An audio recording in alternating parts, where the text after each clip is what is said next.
Hello दोस्तों, परम ज्योति पठन पाठन में आप लोगों का स्वागत है। आज हम लोग प्रतिशत के अनुप्रयोग के क्रम में लाभ हानि के पार्ट में ये बताएंगे कि ट्रिक पे क्यों फोकस ना करें। तो अभी हम टॉपिक जो पढ़ रहे थे कि जब विक्रय मूल्य समान हो तब उसमें जो ट्रिक लागू होता है, जो सोच रहे होंगे आप लोग कि ये क्यों नहीं बताया गया, ऐसे भी तो आंसर आ जा रहा है। तो ट्रिक कहाँ कहाँ लागू होता है, तो ये इतना ट्रिक का लिमिट है कि केवल ये एक ही जगह पे लागू होता है, उसके बाद लागू ही नहीं होता है। क्यों नहीं लागू होता है आप लोग खुद आंसर निकाल के देखिए, उससे आंसर नहीं आएगा। इसीलिए ट्रिक को ज़्यादा ना रटें। जब ऐसे ही क्वेश्चन हो जा रहा है तो ऐसे ही करें। अब देखते हैं, क्वेश्चन करेंगे तो खुद ही आएगा समझ में, और क्या क्या चीज़ें कन्फ्यूजन वाली हैं और क्या क्या चीज़ें हम लोग को इसमें याद रखनी है। जब विक्रय मूल्य समान हो और वो ट्रिक जो है A+B वाला वो कहाँ पे लागू होगा वो भी हम देखेंगे। तो देखिए, वीडियो शुरू करते हैं। पहला क्वेश्चन हम लोग लिए हैं, अमन प्रति 99 रुपया की दर से 2 घड़ियाँ बेचता है। यानी कि 2 घड़ियों का विक्रय मूल्य क्या है, 99 रुपया प्रत्येक का। यानी विक्रय मूल्य हो गया कि नहीं हो गया समान, यानी SP हो गया समान, ठीक, यानी इक्वल इसको कह सकते हैं। ये दिया है क्वेश्चन में। कहता है कि एक घड़ी पर उसे 10% का लाभ होता है और दूसरी पर 10% की हानि होती है। तो इसको हम लोग दोनों तरीकों से करेंगे। पहले कैसे करते थे ये देखते हैं। यहाँ पे लिखते थे CP SP और बीच में था लाभ हानि जितना होगा, ठीक। एक पर है 10% का लाभ, दूसरी पर है 10% की हानि है। देखिए, ये लाभ है, ये हानि है, वैल्यू भी 10% है। तो 10% का मतलब होता है 1/10। जब लाभ होगा तो CP 10 + 1 और ये होगा 11। ये जब हानि होगा तो -1, ये होगा 9। ये बता के दिया गया था। अब इसको बराबर करने के लिए क्या बताए थे कि गुणा करना है, यानी इसको इसका इसमें गुणा और इसका इसमें गुणा। जब इसका गुणा होगा 11 में 9 का और 9 में ये 11 का, तो ये 99 आ जाएगा। तो विक्रय मूल्य को बराबर हो जाएगा ऐसे।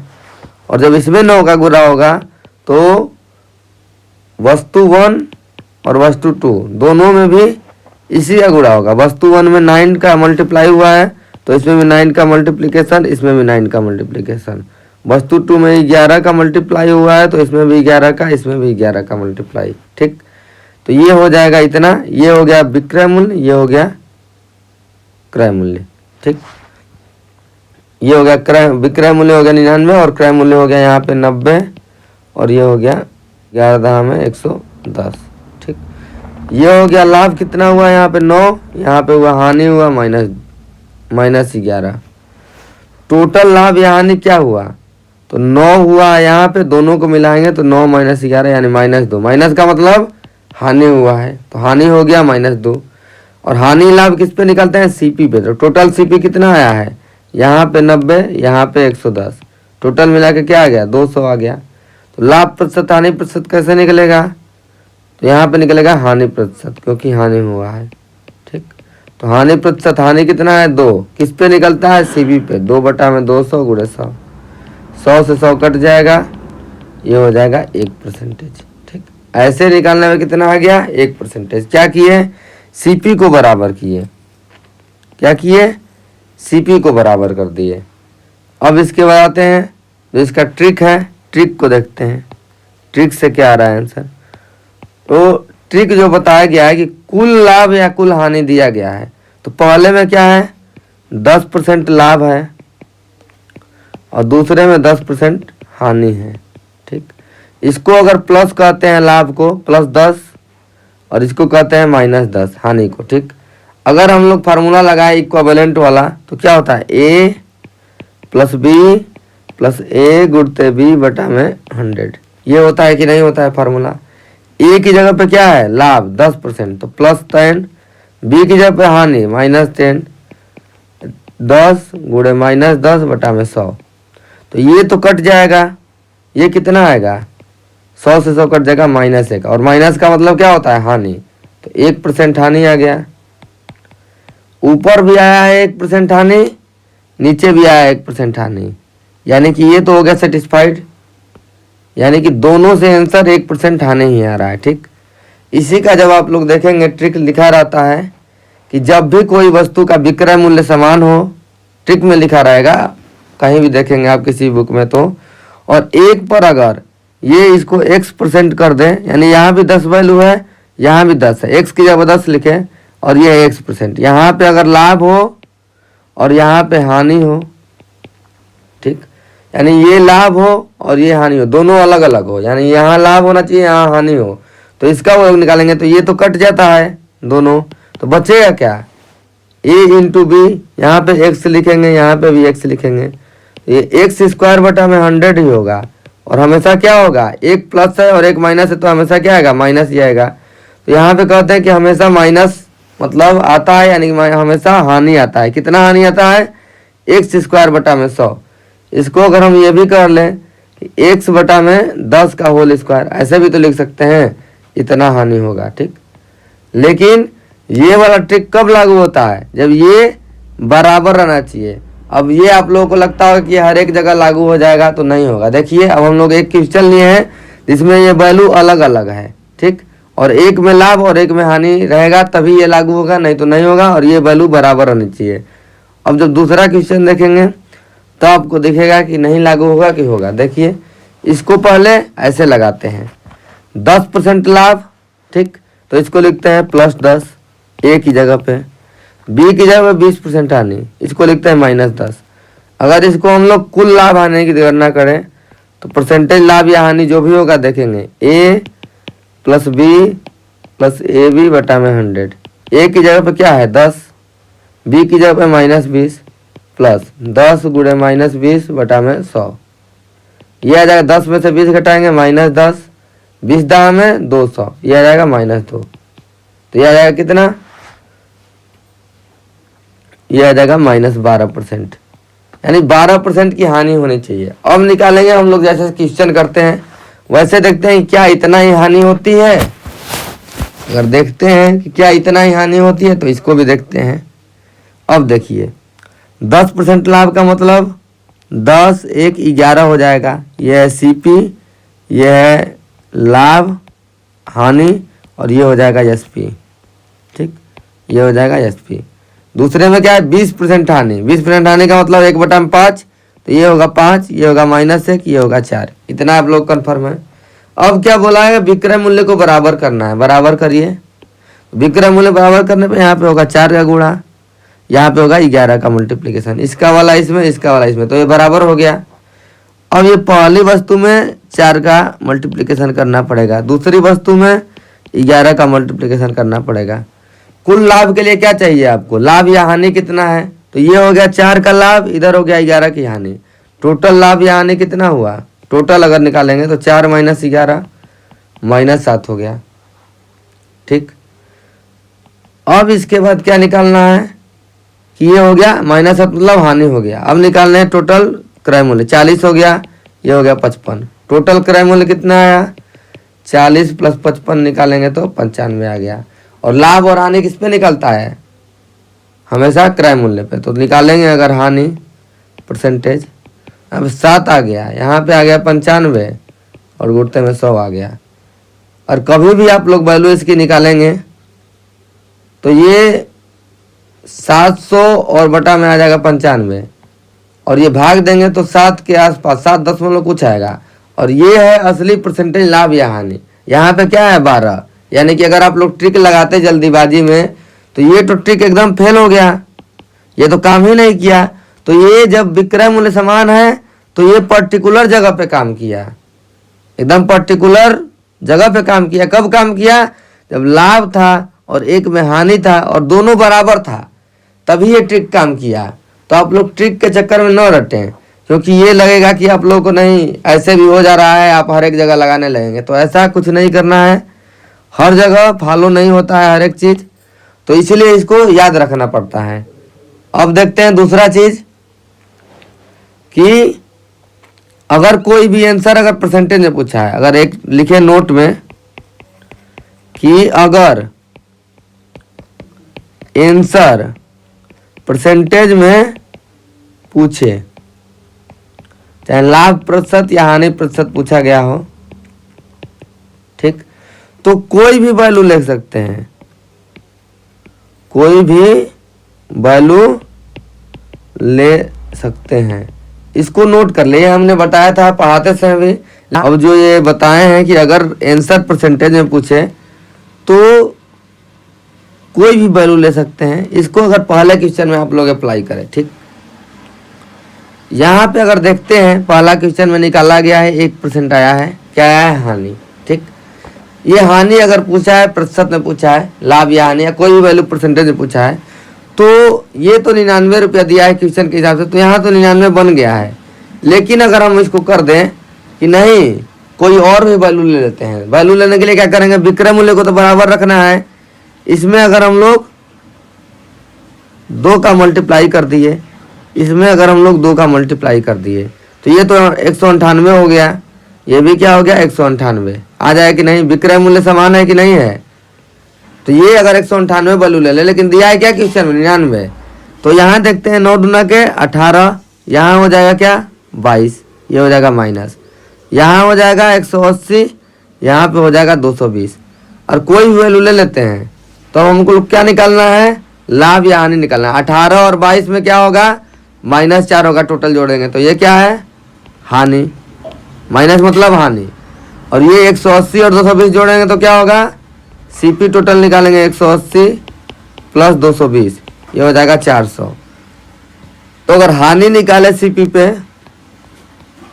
तो 4 हो जाएगा हानि कितने में, सीपी पे 400 गुणते में 100, ये 100 बार में कट गया कि नहीं कट गया, तो 1% आ गया वैल्यू।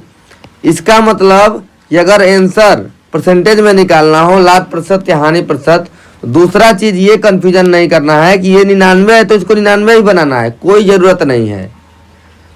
इसको 99 नहीं बनाना है। कब नहीं बनाना है, जब लाभ परसेंटेज और हानि परसेंटेज पूछेगा। ये वैल्यू हमेशा मतलब याद रखना है कि इसको 99 पे आप लोग बाध्य नहीं है कि नहीं उतना ही बनाना है। अगर जैसे मल्टीप्लीकेशन अगर हो गया कठिन, जैसे यहाँ पे लिख देता 300 रुपया, तो 11 9 से तो 300 बनाने में बहुत दिक्कत होगा, आप गुड़ाई करते रह जाएंगे। तो आपको बस इतना याद रखना है कि विक्रय मूल्य को बराबर करना है और कुछ नहीं ध्यान रखना है, ठीक। और कब बराबर एकदम इसके बराबर ही करना है, इसको भी देखेंगे। तो इसके बराबर आप लोग कभी नहीं करना है। अगर दूसरा क्वेश्चन में अगर हम लोग देखें, अगर इसमें अगर हम लोग लिख देते हैं इसी क्वेश्चन में कि सेकेंड का अगर सीपी 1,21,000 है, तो इसका दूसरा टाइप है, ऐसे आप लोग क्वेश्चन बताया गया, तो फर्स्ट का सीपी ज्ञात कीजिए, ठीक। तो इसमें यूनिट की वैल्यू निकालनी थी। कैसे निकालनी थी, ये सेकेंड का सीपी है 55, इसको बनाने पे आया है, और ये है 40, तो यहाँ पे 55 की वैल्यू अगर दे दिया है 1,21,000, तो कह रहा है कि 40 की वैल्यू फाइंड आउट करें। तो इसमें कुछ नहीं करना है, बस यूनिट की वैल्यू निकालनी है। तो अगर 55 की वैल्यू अगर हम लोग कर दें 1,21,000, ठीक, यानी इसको कंपेरिजन करना पड़ेगा किससे, तो क्वेश्चन में दिया रहेगा। तो इसकी वैल्यू हम लोग की निकालनी है, 40 की निकालनी है। तो अगर 11 का अगर भाग दे दे तो यहाँ पे 5 की वैल्यू आ जाएगी, तो ये आ जाएगा 11,000। यहाँ पे फिर 5 से 40 निकालना है तो 8 के गुणा, ये हो जाएगा 88,000। तो ये क्या हो गया, आंसर हो गया। तो ये है, 2 चीजें याद रखना है। आंसर परसेंटेज में निकालना है तो कोई भी वैल्यू ले सकते हैं, बस याद रखना है कि विक्रय मूल्य को बराबर करना है, ठीक। लेकिन अगर वैल्यू कुछ दे दे तो उसका कंपैरिजन क्वेश्चन के हिसाब से करना है। ये तो हो गया, ये हो गया। लेकिन जब ये पढ़ रहे हैं A+B वाला का, तो जब ये ट्रिक सबको याद रहता है परसेंटेज में, तो ये हम लोग क्या करेंगे, इसको देखेंगे कहाँ कहाँ अप्लाई होगा, ठीक। तो ये अप्लाई होगा कहाँ पे, इसको देखते हैं। तो पहला तो जो है कहाँ अप्लाई होगा, ये क्रमवार वृद्धि में अप्लाई होगा, ठीक। दूसरा कहाँ अप्लाई होगा, तो जनसंख्या वाले प्रश्न में अप्लाई होगा। तीसरा कहाँ अप्लाई होगा, तो चक्र वृद्धि ब्याज में। और क्यों अप्लाई होगा, तो ये देखते हैं, तीनों का क्वेश्चन हम लोग देखते हैं क्यों अप्लाई होता है, ठीक। और कंपैरिजन करते हैं। जैसे एक क्वेश्चन ले लेते हैं, एक व्यक्ति की आय 10% बढ़ी, कुछ दिनों बाद पुनः 20% बढ़ गई। तो ये क्रमवार वृद्धि का केस कैसे है, देखते हैं। जैसे एक व्यक्ति की आय कुछ होगी, मान लेते हैं अगर व्यक्ति की आय 100 होगी, व्यक्ति की आय 100 मान लेंगे। तो पहले क्या किया, 10% बढ़ा था। 100 का जितना परसेंट निकालते हैं उतना ही होता है। 10% मतलब 100 का 10% 10 ही आएगा। तो पहले 10% बढ़ गई, 10% बढ़ने के बाद क्या होगा, ये हो गई 110। ठीक, इतना क्लियर है।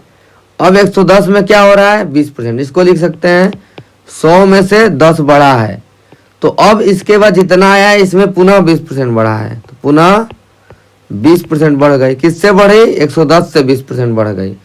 तो अब ये 100 का 20% ना निकाल के अब 110 का बढ़े हुए का भी निकालना है परसेंटेज, यानी 100 का 20% और प्लस 10 का 20%, इतना ये बढ़ा है। 100 का 20% तो 20 ही आएगा, और 10 का 20% 2 आएगा, तो 22। यानी 110 था और 110 में 22 बढ़ गया, कितना हो गया, तो हो गया 132। 110 में 22 जोड़ेंगे तो 132 आ गया। पहले 100 था, बाद में हो गया 132। तो कुल वृद्धि पूछा है, तो कुल कितना बढ़ गया है, 32%। और ए प्लस बी वाले से निकालेंगे तो 10 निकालेंगे प्लस 20, 10 गुणते में 20 बटा में 100, तो ये हो जाएगा 30 और प्लस 2 बटा में 2 हो गया। तो ये आ गया कि नहीं, 32%। यानी कि यहाँ पे फार्मूला लागू होगा। कब लागू हो रहा है, जो बढ़ी हुई वैल्यू है इस पे भी वृद्धि हो रही है, इसी को कहते हैं क्या, क्रमवार वृद्धि। यानी इस पे तो मिल ही रहा है वृद्धि या लाभ हो रहा है या कुछ भी, और इस पे भी हो रहा है, तो ये दोनों पे जब होगा तब इसको क्या करेंगे, क्रमवार वृद्धि। और वही चीज निकालें, देखिए यहाँ पे अगर 10% निकाले हैं तो पहले 10 बढ़ा है तो यहाँ पे 10 लिखे हैं, फिर यहाँ पे 20% बढ़ा है तो 100 में भी बढ़ेगा, अब 10 में भी बढ़ेगा। तो 100 का निकाले हैं तो ये 20 लिखे हैं, तो यहीं से बस फार्मूला बनता है। 10 20 कैसे लिख दिए हैं, जो था। और तीसरा वाला क्या है, 10 का 20% निकाले हैं, जो एक्स्ट्रा जो बढ़ा है इसका ये 20% निकाले हैं, तो 10 गुणे 20 बटा में 100। और इसी को क्या कर दिया गया है, इसको लिख दिया गया है ए, इसको जो निकाले हैं लिख दिया गया है बी, क्योंकि ये 10% बढ़ा है तो ए लिख दिए, बी 20% बढ़ा है तो इसको बी लिख दिए, और ये 10 गुणे 20 बटा में 2 है, इसको लिख दिए ए गुणे बी बटा में 100। ठीक, तो ये होता है ट्रिक, बनाया जाता है खुद से। जो किए हैं उसी को इसके फॉर्म में लिख दिया कि जल्दी हो जाए क्वेश्चन, लेकिन किए यही हैं। ठीक, तो आप लोग को ऐसे भी करना है, अगर नहीं तो ऐसे नहीं करना है तो आप लोग को जो हम तरीका बताएं सबसे बढ़िया कि 100 वैल्यू थी, 10% बढ़ने का मतलब 110 बटा में 100 गुना, 20% बढ़ने का मतलब 120 बटा में 100 गुना। 100 थी, 100 से 100 कट गया, 2 जीरो से 2 जीरो ये कट गया, 11 में 12 गुणा कर दिया 132 आ गया, सीधा सीधा।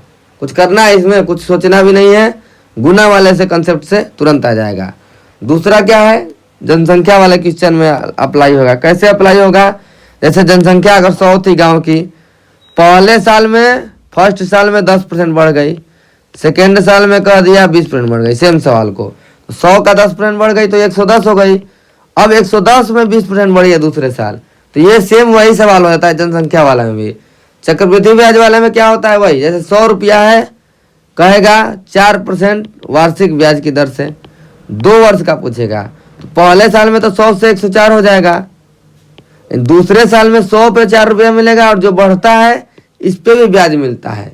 तो ये तीनों में क्रमवार वृद्धि वाला या ए प्लस बी वाला कंसेप्ट अप्लाई कर सकते हैं। ठीक, लेकिन जैसे अगर 3 बार कोई वृद्धि दे दे ए प्लस बी वाले में, जैसे कह दे कि पहले 20% बढ़ गया, 10% बढ़ गया, फिर उसके बाद 10% कम हो गया। ठीक, कम ही मान लेते हैं, यहाँ पे क्या लिख देते हैं, वृद्धि, और यहाँ पे वृद्धि। तो पहले इसको दोनों को निकालेंगे, फिर जितना आएगा इसके साथ करेंगे। जैसे कर दिए 20 प्लस 10, 20 गुणे 10 बटा में 100, तो ये आ गया 32 आया था, ये हो गया क्या, वृद्धि आ गया, और ये 10% कमी दिया है साथ में।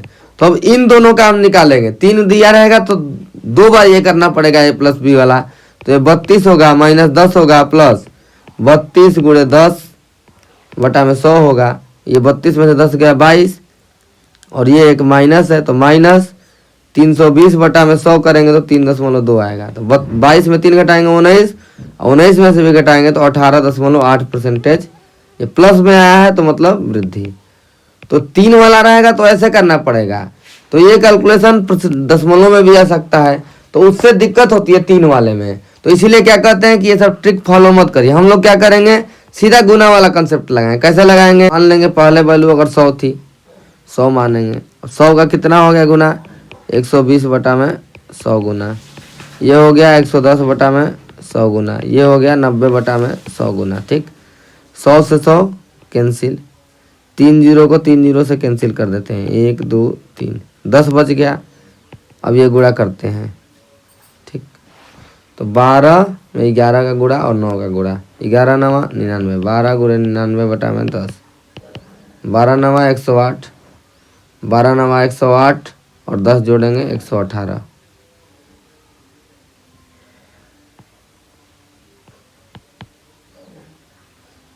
क्या आ गया 118.8 आ गया। पहले वैल्यू थी 100, बाद में आ गया 118.8, तो कितना वृद्धि हो गया 18.8% वृद्धि। सेम आया कि नहीं। बस क्या करना है, पहले की वैल्यू अगर 100 मानेंगे तो 100 से जितना वृद्धि होता है क्या होता है, वही आंसर हो जाता है। तो ये इसको क्या करेंगे, गुना वाले कंसेप्ट पर लगाएंगे। पहले की वैल्यू 100 मान लेंगे, अगर नहीं मानेंगे तो ये ऊपर वाला नीचे वाला आता है, नीचे की वैल्यू को पहले की वैल्यू, ऊपर वाली वैल्यू को बाद की वैल्यू, तो वैसे भी लगा सकते हैं। लेकिन पहले की वैल्यू अगर 100 मान लेंगे तो जितना वृद्धि होगा उतना ही हो जाएगा क्या, परसेंटेज। तो ऐसे करेंगे तो क्या होगा, कितना जल्दी लग गया ये सवाल, इससे तो जल्दी लग गया। ये 2 बार करना पड़ेगा आप लोगों को। और ऐसे अगर पहले की वैल्यू 100 मान ली है तो 100 से कितना हो गया 118 हो गया। किस पे, गुना वाले कंसेप्ट पे, जो कि बार बार बताया जा चुका है। ठीक है, आज की वीडियो में इतना ही। आप लोगों को अगर ये पार्ट अच्छा लगा हो तो आप लोग हमारे चैनल को सब्सक्राइब करें, वीडियो को लाइक करें और इसको ज़्यादा से ज़्यादा शेयर करें ताकि और लोगों के पास इसकी इन्फॉर्मेशन पहुंच पाए। ठीक है, धन्यवाद। आपका दिन शुभ हो।